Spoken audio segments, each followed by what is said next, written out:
महत्वाकांक्षी योजना म्हणजे मुख्यमंत्री माझी लाडकी बहीण योजना।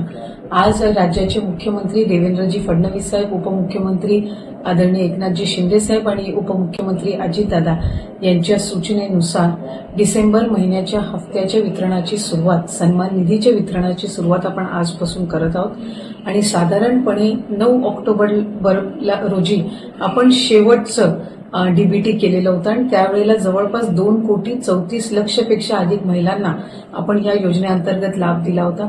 आज डिसेंबर महिन्याचा हप्ता वितरित करत असताना यामध्ये 2,34,00,000 महिलांचा समावेश तर आहेच, पण ज्या महिलांना आधार सीडिंगमुळे लाभापासून वंचित राहावं लागत होतं त्याच्यातल्या सुद्धा ज्यांची आधार सीडिंग झालेली आहे त्या लाभार्थ्यांना सुद्धा आज आपण लाभाच्या वितरणाची सुरुवात सन्मान निधीची करत आहोत आणि साधारणपणे 2,34,00,000 आणि आधार सीडिंग झालेल्या ज्या लाभार्थी असतील त्यांना लाभ वितरणाची सुरुवात आजपासून होत असताना येत्या 4 ते 5 दिवसांमध्ये टप्प्याटप्प्याने आपण या लाभाचं वितरण करणार आहोत। आज साधारणपणे आधार सीडिंग झालेल्या नव्याने झालेल्यापैकी 12 लाखापेक्षा अधिक महिलांना आपण लाभ वितरणची सुरुवात केलेली आहे।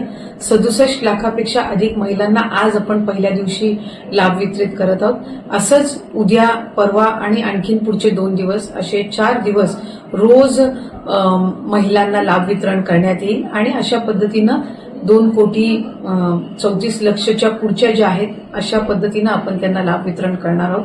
त्यामुळे अधिकाधिक महिलांना हा जो सन्मान निधी आहे तो येत्या 3-4 दिवसाच्या कालावधीतच पोहोचणार आहे। माझी सर्व माता भगिनींना मनापासूनची विनंती आहे की आपल्याला लाडकी बहीण योजनेचा लाभ राज्याचे हे 3 लाडके भाऊंच्या माध्यमातून मिळतच आहे, पण याचा आपल्या पुढच्या ज्या उद्योगधंद्यांसाठी असेल, आपल्या वैयक्तिक जीवनामध्ये आरोग्यासाठी असेल, आपल्या कुटुंबासाठी असेल, स्वतःसाठी याचा निश्चितपणाने आपण योग्य तो वापर करावा। आपल्या सगळ्या जणींना नवीन वर्षाच्या सुद्धा मी मनापासूनच्या